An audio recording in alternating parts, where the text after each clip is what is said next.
अपना deoxygenated blood कैसे उसे एब्जॉर्ब करता है ऑक्सीजन को with the help of haemoglobin, and then वो जो ऑक्सीजनेटेड ब्लड फिर बन जाता है, फिर वो अपने कार्बन डाइऑक्साइड को बाहर रिलीज कर देता है। जैसे ही कार्बन डाइऑक्साइड रिलीज होगा तो पूरा का पूरा ब्लड प्योर ऑक्सीजनेटेड ब्लड बन जाएगा और वो पल्मोनरी वेन की तरफ चला जाएगा। ठीक है, ये बात ध्यान रखना है। ठीक है, और पल्मोनरी वेन के थ्रू फिर अपने पूरी बॉडी में अपना पूरा जो ब्लड है वो पूरा सर्कुलेट होगा with the help of circulation process. ठीक है, तो रेस्पिरेशन और सर्कुलेशन एक दूसरे से कनेक्टेड इस तरीके से होते हैं। मतलब कि ऑक्सीजन जब तक नहीं आएगा तब तक अपना डीऑक्सीजनेटेड ब्लड जो आर्टरीज में होता है वो कभी भी कन्वर्ट नहीं होगा ऑन दी ऑक्सीजनेटेड ब्लड। ठीक है, तो ऑक्सीजन लेना, कार्बन डाइऑक्साइड देना, ये हो गया एल्विलार लेवल में। मतलब एल्विलार लेवल में किस तरीके से, जस्ट यहाँ पे पूरा डिफ्यूजन प्रेशर का पूरा यहाँ पे फंक्शन है। कैसे कि अंदर का प्रेशर होता है 104 और अंदर इसके अंदर का प्रेशर होता है 40।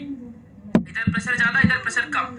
ज्यादा प्रेशर से कम प्रेशर वाले में ऑक्सीजन क्या होता है, ट्रांसफॉर्म होता है। ठीक है, और वहां से माइग्रेट होके और अपने इस डीऑक्सीजनेटेड ब्लड में आ जाता है और फिर अपना यही ब्लड कन्वर्ट हो जाता है ऑक्सीजनेटेड ब्लड में, जो कि वेन्स की तरफ चला जाता है। ठीक है, तो ये बात आपको अच्छे से याद रखनी है।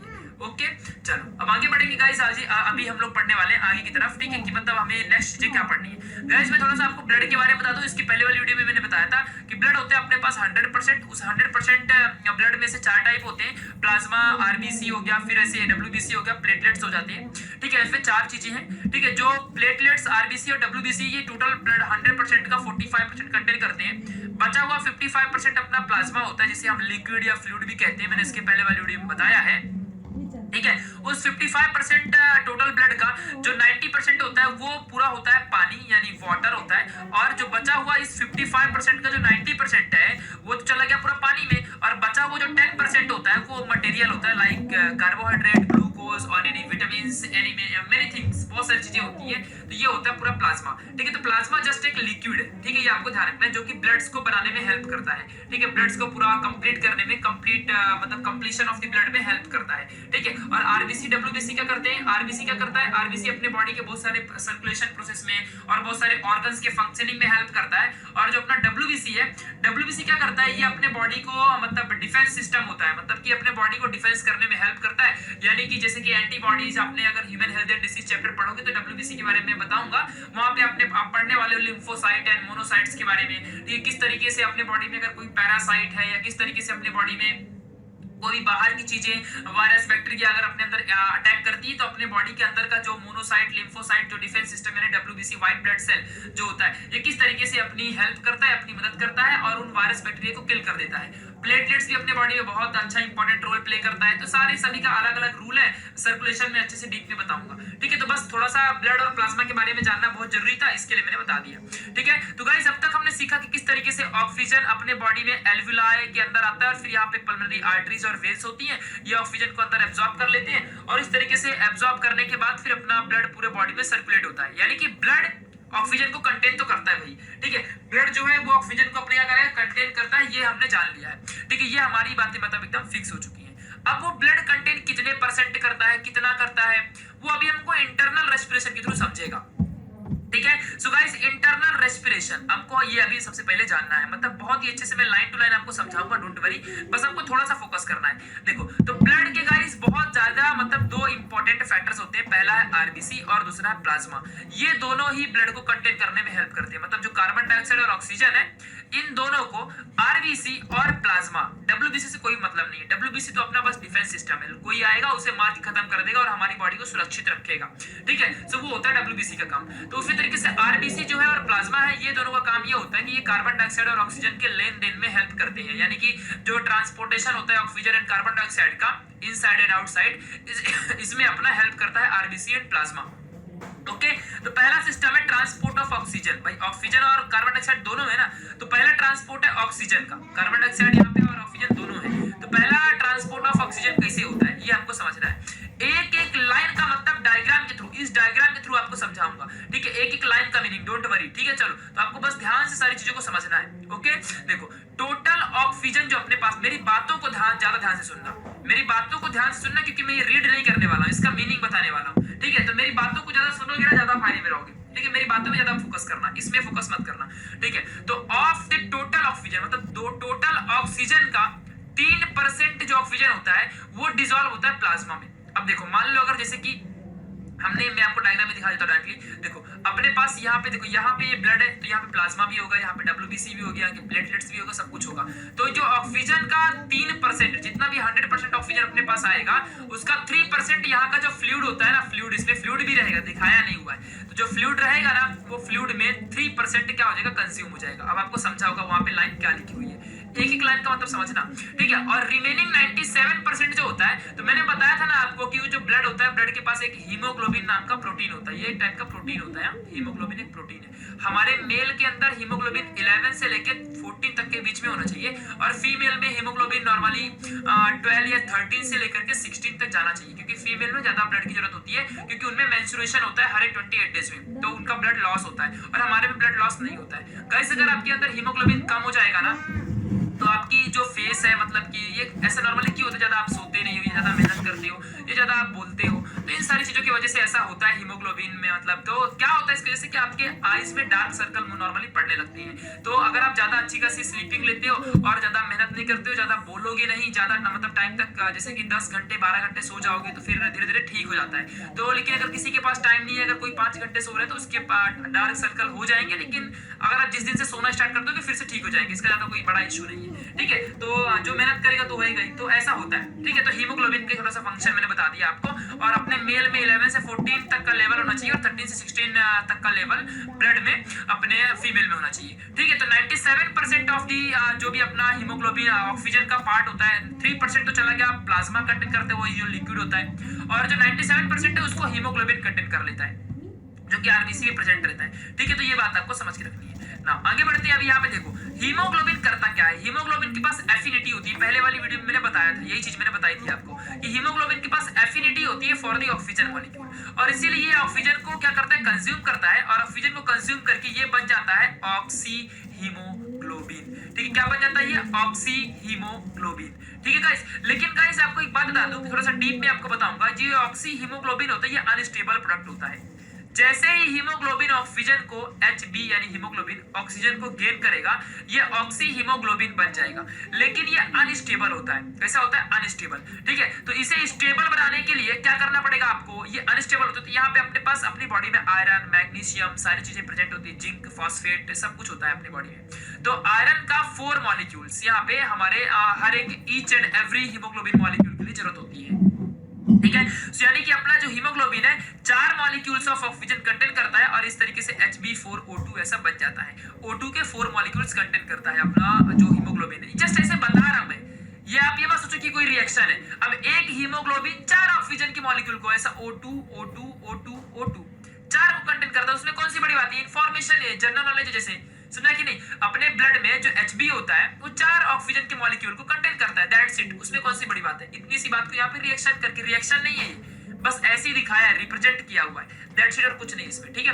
और अगर आप इसी को क्या करोगे, इसी मतलब डिसोसिएट करते हो, मतलब अगर आप इसी हीमोग्लोबिन को और जो इसका 4 मॉलिक्यूल ऑफ ऑक्सीजन है, इसको अगर आप डिसोसिएट करते हो, ब्रेक करते हो, तो फिर से मतलब आपका Hb और 4 मॉलिक्यूल्स ऑफ ऑक्सीजन साइड में निकल जाएगा, समझ रहे हो ना, ऐसा आपका हो जाएगा, ठीक है। तो इसी चीज को गाइस मैं यहाँ पे आपको इस डायग्राम को थोड़ा समझाना चाहूंगा कि किस तरीके से भाई ये डायग्राम में होता है सारी चीजें, इसको मैं आपको अच्छे से बता देता हूँ, ठीक है। ये बात आपको थोड़ा सा समझ के रखनी है, ठीक है। चलो मैं इसको थोड़ा सा फैला दिया हूँ जानबूझ के, जिससे कि आपको समझे।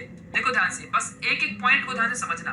देखो जो ये अपना एल्वियस, ये क्या है अपना एल्वियस, मैं आपको एल्वियस दिखा दूं क्या है ये। देखो जो यहाँ पे ये व्हाइट वाला पार्ट, ये एल्वियस, जहाँ पे अपना ऑक्सीजन प्रेजेंट होता है और जहाँ पे हमारा ब्लड कार्बन डाइऑक्साइड छोड़ता है, ये अपना एल्वियस है, ठीक है। और ये मेम्ब्रेन याद रखना, और मेम्ब्रेन के अंदर क्या है, खून यानी ब्लड, ठीक है। यही चीज है वहाँ पे, ठीक है। ये चीज को आपको यहाँ पे देखना है, वही चीज को आपको यहाँ पे देखना है, ठीक है। देखो तो ये हो गया आपका एल्वियस, जहाँ पे हमारा ये हमारा ब्लड का स्ट्रीम हो गया, और ये बीच का मेम्ब्रेन हो गया। अब समझ में आई मेरी बातें, अब मेरी बातें समझ में आई मैं क्या बोल रहा हूँ, ओके। अभी आपको डाउट बिल्कुल भी नहीं होगा यहाँ से, ठीक है। देखो तो ये जो ब्लड है ये कार्बन डाइऑक्साइड अंदर छोड़ेगा, बहुत सारे यहाँ पे चीजें रिएक्शन हो रही, देख के डरो मत, सबको एक एक को देखो, ऐसा एक साथ पूरे को देखोगे ना तो बहुत हार्ड लगेगा, लाइन से जैसा जैसा मैं बताऊंगा वैसा वैसा देख लो, फिर अपने आप सब समझ जाएगा, ठीक है। तो ध्यान से देखना, अभी मैं एक ही बार में इसको पूरा समझा दूंगा आपको, एक ही बार में मैं यहाँ पे पूरा आपको समझा दूंगा, तो आपको सब समझ जाएगा, और फिर यहाँ पे रिएक्शंस बता दूंगा कि कौन सा कहाँ पे हुआ है। जैसे देखो पहला ये है, फिर ये है, ये सब अलग अलग के लिए आपके बुक में प्रोसेस बताया हुआ है, बहुत सारे टाइप्स वहाँ पे दे दिए, इसके लिए अलग के बता दिया, ऐसा ऐसा करके,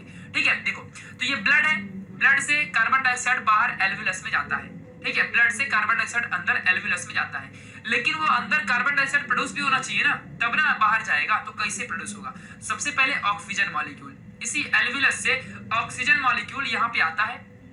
मतलब कि अपने बॉडी में, आपको एक बात आज सिखाता हूं, अपने बॉडी के अंदर ऑक्सीजन और कार्बन डाइऑक्साइड कभी एक नहीं रह सकते, एक साथ कभी नहीं रह सकते, ये बात ध्यान रखना अच्छे से। मतलब अगर अपने बॉडी के अंदर कार्बन डाइऑक्साइड और ऑक्सीजन मॉलिक्यूल वाला ब्लड एक साथ अगर मिक्स हो गया तो हमारी जिंदगी एक झटके में 0.001 सेकंड में इंस्टेंटली डेथ हो जाएगी हमारी, इंस्टेंटली डेथ, तुरंत। और हार्ट अटैक में नॉर्मली ऐसा ही होता है। मतलब फिलहाल हार्ट अटैक में तो हमारा प्यूरिफिकेशन ही नहीं हो पाता है, ठीक है। मतलब कि जो हम लोग मतलब प्रेशर अप्लाई करते हैं वही नहीं हो पाता है, बट फिर भी अगर आपका डीऑक्सीजनेटेड ऑक्सीजनेटेड ब्लड अगर मिक्स हो गया तो आप मर जाओगे, ठीक है। तो ऐसा बॉडी का सिर्फ एक ही ऐसा पार्ट है जहां पे ऑक्सीजन और कार्बन डाइऑक्साइड अपने बॉडी में मिक्सअप होते हैं, और वो वाला पार्ट कौन सा है? वो है आपका एल्वियलस, ठीक है। एल्वियलस जहां पे हम ऑक्सीजन जहां पे भरा होता है वहां पे हमारी बॉडी यहाँ पे ऑक्सीजन लेती है और कार्बन डाइऑक्साइड वहीं पे छोड़ती है, और कार्बन डाइऑक्साइड यहाँ से फिर हमारा ट्रैकिया लेके बाहर चला जाता है, समझा, और ऑक्सीजन यहाँ पे फिर से लाके छोड़ देता है। इस तरीके से बार बार हमारा रेस्पिरेशन चलता है और हम आ रहे हैं धीरे धीरे सर्कुलेशन की तरफ, ठीक है। तो अपना ये ऑक्सीजन यहाँ पे, ये जो अपना एक खून का एक मॉलिक्यूल है, ये पूरा का पूरा एक ब्लड है, ठीक है। खून का एक कतरा, कतरा का बदला ले लूंगा ठीक है। तो ये आपका ब्लड है, ठीक है। तो ये ऑक्सीजन मॉलिक्यूल है। ऑक्सीजन मॉलिक्यूल जैसे ही आएगा, देखो यहाँ पे हीमोग्लोबिन ने कंटेन कर लिया ऑक्सीजन मॉलिक्यूल को। ध्यान से सारी बातों को समझना, बहुत आसान है, बहुत आसान है, ठीक है। ध्यान देना अच्छे से। तो हीमोग्लोबिन जो है, इस हीमोग्लोबिन को ऑक्सीजन ने क्या करता है? कंटेन कर, मतलब जो ऑक्सीजन को हीमोग्लोबिन कंटेन कर लेता है। बिकॉज मैंने पहले ही बताया है कि जो अपना हीमोग्लोबिन होता है उसके पास एफिनिटी होती है for the attraction of the oxygen molecules. तो वो ऑक्सीजन मॉलिक्यूल को अपने पास गेन कर लेगा, और जैसे ही ऑक्सीजन मॉलिक्यूल को अपने पास गेन करेगा तो देखो यहाँ पे एक हाइड्रोजन को उसने गायब कर दिया। हाइड्रोजन के यहाँ भी आयंस होते हैं, अपने बॉडी में भी हाइड्रोजन वगैरह सब कुछ होता है, ऐसी बात नहीं है। अभी हम लोग मान लो C6H12O6 खाते हैं, मतलब ग्लूकोज मॉलिक्यूल रोटियां खाते हो तो यही मिलता है। तो हाइड्रोजन नहीं है कि यहाँ पे है ना, तो ये हाइड्रोजन यहाँ पे रहेगा, टेंशन नहीं लेने का किधर से आ गया, ऐसा कैसे आ गया, तो वो रहेगा ही ना अपने बॉडी में। अपनी बॉडी में सारे केमिकल्स होते हैं, ठीक है, बट अपनी बॉडी उन्हें सबको मेंटेन रखती है। तो हीमोग्लोबिन ऑक्सीजन गेन करेगा और ये देखो HbO2 बना देगा, ठीक है। हीमोग्लोबिन यानी कि कौन सा मॉलिक्यूल है ये? ऑक्सी हीमोग्लोबिन, जो मैंने आपको भी बताया था यहाँ पे। क्या है ये? ऑक्सी हीमोग्लोबिन, ठीक है। ये आपको समझना है, वही चीज जो वहां पे लिखा है मैं वही को यहाँ पे समझा रहा हूँ, याद रखना अच्छे से मेरी बातों को। ये है ऑक्सी हीमोग्लोबिन, और एक हाइड्रोजन मॉलिक्यूल यहाँ से लीव हो जाएगा। जब यहाँ से एक हाइड्रोजन मॉलिक्यूल लीव हो जाएगा तो आपको यहाँ पे थोड़ा सा अब समझना पड़ेगा एक बात है, ठीक है। देखो ध्यान से, अपने बॉडी के अंदर वाटर भी है, वाटर मॉलिक्यूल भी है अपने पास, ऐसा तो नहीं कि वाटर मॉलिक्यूल से नहीं है, ठीक है। तो यहाँ पे गाइस आपको समझना है कि एग्जैक्टली क्या बनने वाला है, ठीक है। देखो ध्यान सुनना, तो ये हाइड्रोजन मॉलिक्यूल, ये हाइड्रोजन जो मॉलिक्यूल है अपने पास यहाँ पे कार्बोनिक एसिड होता है। क्या होता है अपने पास? कार्बोनिक एसिड, ठीक है। अगर मैं अब देखो यहाँ पे ना क्या होता है, लिंकिंग थोड़ी सी बिगड़ जाती है। मतलब अगर मैं सीधा बताऊं कि कार्बोनिक एसिड कैसे बना, तो आपको यहाँ पे समझना पड़ेगा यहाँ से बन के आया है। फिलहाल उसको मैं आपको बताऊंगा, डोंट वरी। अपने को तो कार्बन डाइऑक्साइड रिलीज करना है कैसा भी करके, ठीक है। ध्यान देना, तो कार्बोनिक एसिड यहाँ पे होता है। जैसे ही हाइड्रोजन मॉलिक्यूल जाएगा तो कार्बोनिक एसिड यहाँ से क्या हो जाएगा? ब्रेक।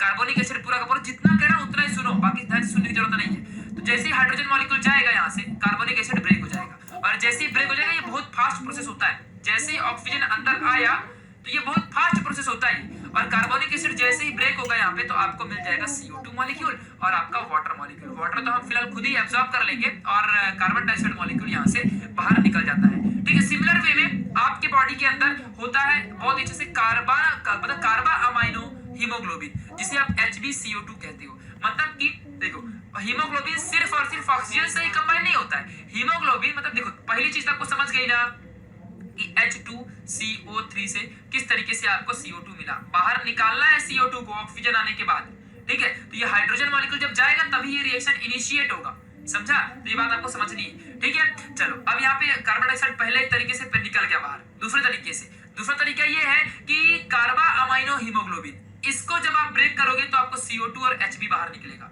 ठीक है। जब ये Hb बाहर निकलेगा तो ये CO2 मॉलिक्यूल क्या होगा? CO2 मॉलिक्यूल फिर से बाहर निकल जाएगा, और ये Hb वापस से बच गया। जब यहाँ पे Hb आपका वापस से बच गया तो ये Hb वापस से यहाँ पे ऑक्सीजन गेन कर सकता है, समझा। सिंपल सी बात। चलो ये दो प्रोसेस आपने समझ लिया। दूसरा जो आपका यहाँ पे पूरा ब्लड वेसल है, ब्लड वेसल मतलब जो ऊपर आपका मेम्ब्रेन है, मेम्ब्रेन वाला पार्ट, ठीक है, मेम्ब्रेनस पार्ट में यहाँ पे क्या होता है? ऑलरेडी जो प्लाज्मा के पास जो CO2 डिसॉल्व होता है, ऐसा तो नहीं कि प्लाज्मा जो होता है उसके पास CO2 डिसॉल्व नहीं होगा, ऑक्सीजन डिसॉल्व नहीं होगा। तो ऑक्सीजन डिसॉल्व है तो वो तो हमको खुद ही चाहिए। कभी कभी देखो जब हम ऑक्सीजन नहीं मिलता है हमें बाहर से, तो हमें ऑक्सीजन, हमारी बॉडी जो 2 से 3 मिनट तक जिंदा रहती है, कहाँ से रहती है? तो वो बॉडी हमारे प्लाज्मा के पास जो ऑलरेडी ऑक्सीजन अपना स्टोर्ड होता है, उसके पास से अपने को मिलती है। लेकिन उसके पास कार्बन डाइऑक्साइड भी तो स्टोर्ड होता है, तो कार्बन डाइऑक्साइड भी अपनी बॉडी के लिए जरूरी है। ऐसा नहीं कि हमारी बॉडी को कार्बन डाइऑक्साइड नहीं चाहिए, उसको भी कार्बन डाइऑक्साइड चाहिए, ये बात ध्यान रखना अच्छे से, ठीक है। तो कार्बन डाइऑक्साइड जो होता है ये डिसॉल्व होता है प्लाज्मा में, ये भी बाहर रिलीज हो गया मान लो, सपोज दैट, ठीक है ऐसा। और कार्बोनिक एसिड है, ये भी ब्रेक हुआ तो यहाँ से भी CO2 और H2 बाहर निकल गया। ये फिलहाल स्लो प्रोसेस होता है। जो ब्लड के आरबीसी के बाहर जो वेसल्स में अपना कैपिलरी में जो हो रहा है, अभी आरबीसी कहाँ पे हो, पूरे कैपिलरी में रहेगा ना, पूरे कैपिलरी में, तो पूरे कैपिलरी में ये अपने सेल के अंदर में बता दिया, आरबीसी के अंदर ऐसा रिएक्शन होता है। बट ये जो बाकी का है ये बाहर, आरबीसी के बाहर, यानी कि उस कैपिलरी में, समझा ना, कैपिलरी आपको इमेजिन होनी चाहिए अभी, ठीक है, वो कैपिलरी के अंदर होता है, ठीक है। तो यहाँ से CO2 बाहर निकल जाएगा और CO2 देखो फिर से यहाँ पे एल्वियलस में आ गया। तो इस तरीके से बार बार गाइस ये प्रोसेस होते रहता है। यहाँ पे बहुत सारे क्लोराइड आयंस हैं और ये आपका यहाँ पे क्लोराइड शिफ्ट वगैरह बहुत सारी चीजें होती रहती हैं। ये क्लोराइड आयंस आपका शिफ्ट हो जाएगा और ये आपकी बॉडी में आगे क्या हो जाएगा, निकल जाएगा बाहर, सॉल्ट वगैरह क्रिएट करेगा बाद में, ठीक है, जो कि यूरिन वगैरह रिएक्शन में आगे हेल्प करेगा, ठीक है। सो इस तरीके से पूरा यहाँ पे इस तरीके से पूरा प्रोसेस होता है। मैंने ईच एंड एवरी प्रोसेस को यहाँ पे समझा दिया है, बस आपको इतना समझना है कि ऑक्सीजन मॉलिक्यूल किस तरीके से अंदर आएगा, ये ऑक्सीजन मॉलिक्यूल किस तरीके से अंदर आएगा। तो अंदर का प्रेशर ज्यादा रहना चाहिए और यहाँ का जो ये अंदर वाला प्रोसेस, यहाँ का प्रेशर कम रहना चाहिए और एल्वियलस के अंदर का प्रोसेस जो अपना प्रेशर है वो ज्यादा होना चाहिए। मतलब इन सिंपल वर्ड, एल्वियलस का प्रेशर ज्यादा रहेगा और इसका प्रेशर कम रहेगा, तभी ऑक्सीजन अंदर एंट्री कर पाएगा, बिकॉज हायर कॉन्सेंट्रेशन से लोअर कॉन्सेंट्रेशन में ऑक्सीजन अंदर एंटर करता है, ठीक है। तो जब ऐसा ऑक्सीजन अंदर जाएगा तो ये हीमोग्लोबिन से रिएक्शन करेगा, ये H प्लस आयन को बाहर रिलीज कर देगा। जब ऐसा होगा तो आपका यहाँ पे जो कार्बोनिक अनहाइड्रेज है ये आपका क्या करेगा, ब्रेक हो जाएगा और यहाँ से CO2 मॉलिक्यूल बाहर रिलीज होगा। सिमिलर वे में दूसरा मेथड है कार्बा अमाइनो हीमोग्लोबिन से भी जब उसका भी ब्रेक होगा तो CO2 आपको बाहर निकलेगा। तीसरा मेथड है, जब ये हाइड्रोजन यहाँ से रिलीज हुआ था, ये हाइड्रोजन वापस से इसी आयन के साथ कंबाइन होगा और कंबाइन होकर वापस से क्या बनाएगा, कार्बोनिक अनहाइड्रेज, और फिर से वो ब्रेक होगा तो CO2 मॉलिक्यूल वापस से बाहर निकल जाएगा, समझा। तो ऐसे बहुत सारे रास्ते हैं कार्बन डाइऑक्साइड बना के बाहर निकालने की। कार्बन डाइऑक्साइड हमको चाहिए नहीं तो हम इसीलिए बार बार एल्वियलस में उसे छोड़ देते हैं, क्योंकि अगर हम बार बार उसे एल्वियलस में छोड़ देंगे तो वो बाहर निकलते जाएगा, हमको उसका कोई इस्तेमाल ही नहीं है, ठीक है। ये बात आपको ध्यान रखनी है। चलो ऐसा कब कब होगा हम समझते हैं। देखो 100% ऑक्सीजन अंदर आएगा, ये कभी भी कंपल्सरी नहीं होता है, मतलब ये रेयर है। Saturation of 100% oxygen is not possible, ऐसा कभी नहीं हो सकता है। नॉर्मली 95 to 97% ही मतलब जो मतलब partial pressure, PP means partial pressure, ठीक है। पार्शियल प्रेशर ऑफ ऑक्सीजन 95 से 97% तक ही एल्वियोलाई में अप्लाई होता है, मतलब वो एल्वियलस में अप्लाई होता है, इतना ही आपको याद रखना है, ठीक है। जो डिसोसिएशन की मतलब सैचुरेशन की जो डिग्री होती है, मतलब कितने हद तक सैचुरेट कर सकते हो आप ऑक्सीजन को अंदर, कितने हद तक दे सकते हो, तो वो नॉर्मली डिपेंड होता है PpO2 के ऊपर। PPT मतलब क्या होता है, PpO2 मतलब क्या होता है कि पार्शियल प्रेशर ऑफ ऑक्सीजन, मतलब ऑक्सीजन का प्रेशर। अगर ऑक्सीजन का प्रेशर ज्यादा है एल्वियलस के अंदर तो ज्यादा ऑक्सीजन को बाहर, यहाँ पे जो पाइप होती है अपनी कैपिलरी, वहां पे ज्यादा ऑक्सीजन को छोड़ेगा, समझा, ज्यादा ऑक्सीजन अंदर जाएगा। अगर कम रहेगा तो कम जाएगा।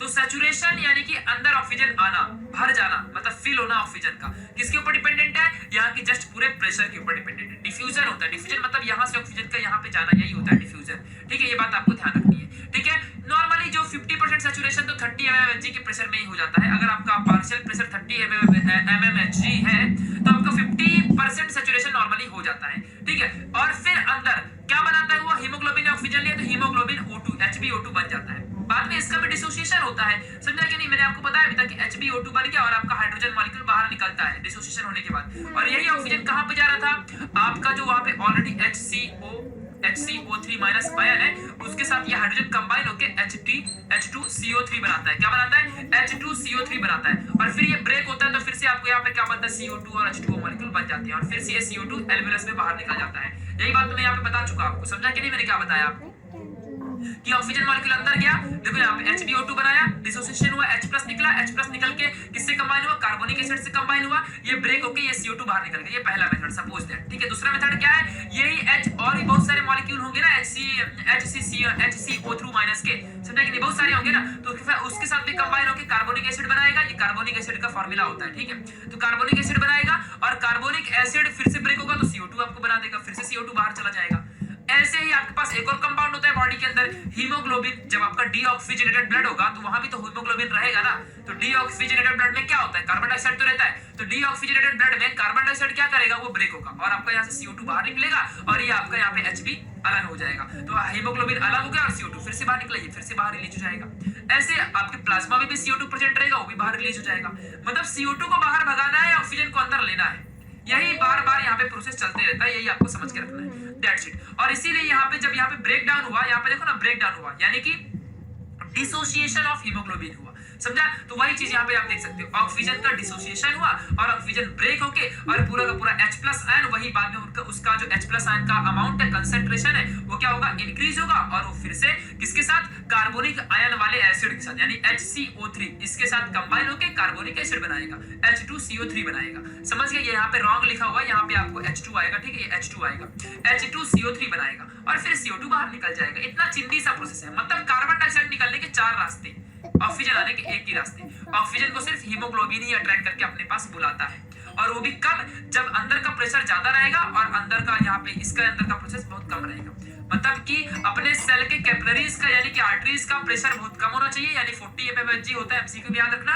और इसके अंदर का जो एल्वुलस होता है उसके अंदर 104 mmHg इतना प्रेशर होता है। और जब हायर कंसंट्रेशन इधर पे हो गया और यहाँ पे लोअर हो गया, तो हायर से लोअर में जब अपना ऑक्सीजन माइग्रेट होगा, इसी प्रोसेस को हम डिफ्यूजन कहते हैं, ठीक है। ये बात आपको समझनी है, दैट्स इट, इतनी सी बात है और कुछ नहीं है। हम थोड़ा सा कर्व के थ्रू भी इसे समझा सकते हैं, बहुत सारे इफेक्ट आए, Bohr effect and Haldane effect, समझ लो ऐसे ही, मतलब वही H2O CO2 बार बार तो निकालना है और क्या है, वही आयन सब आपके दिमाग में बैठ चुका है, क्या करना है, वही बार बार आयन यहाँ पे लिखा हुआ है, ज्यादा कुछ पढ़ना ही नहीं है, ठीक है। तो ये क्या होता है, बोर इफेक्ट क्या होता है कि जो आपका ऑक्सी हीमोग्लोबिन बन रहा था, ठीक है, उसका डिसोशिएट होता है, डिसोशिएट होगा तो partial pressure of CO2 change होता है। मतलब अगर देखो हीमोग्लोबिन, जो ऑक्सी हीमोग्लोबिन है, यहाँ पे आप देख सकते हो जो ये HbO2 है, ऑक्सी हीमोग्लोबिन जब ये ब्रेक होगा तो H प्लस बाहर निकलेगा। जब H प्लस बाहर निकलेगा तो इसका जो आपका कंसंट्रेशन ये इंक्रीज होगा, और जब H प्लस बाहर का इसका कंसंट्रेशन इंक्रीज होगा तो आपका बहुत सारा कार्बोनिक एसिड बनेगा, बहुत सारा कार्बोनिक एसिड बनेगा तो आपका यहाँ पे CO2 बाहर ज्यादा निकलेगा, यानी कि CO2 में रिलीजमेंट जो होगी, जो CO2 यानी कार्बन डाइऑक्साइड की जो रिलीजिंग है वो अमाउंट बहुत ज्यादा बढ़ेगी। तो उसी का कर्व यहाँ पे जो ड्रॉ करते हैं उसे बोर ने ड्रॉ किया था, बोर एक साइंटिस्ट का नाम था, इसीलिए हम इसे बोर इफेक्ट भी कहते हैं, ठीक है। मतलब कि CO2 का कंसंट्रेशन बहुत ज्यादा हो जाएगा और pH जो रहेगा ब्लड का वो कम हो जाएगा, समझ गया। तो जो कंसंट्रेशन जब CO2 को ज्यादा है, CO2 मॉलिक्यूल ज्यादा निकलेगा। और इसी ग्राफ को जब हम ड्रॉ करते हैं तो ये हम बोर इफेक्ट, इसी चीज को जो मतलब ये इंक्रीमेंट है, जो मतलब अपना increasing of the CO2 molecules है, ये ऑक्सी हीमोग्लोबिन की वजह से, जो इसका डिसोसिएशन की वजह से जो H प्लस बाहर निकला था और फिर जाके वो HCO3 से कंबाइन होके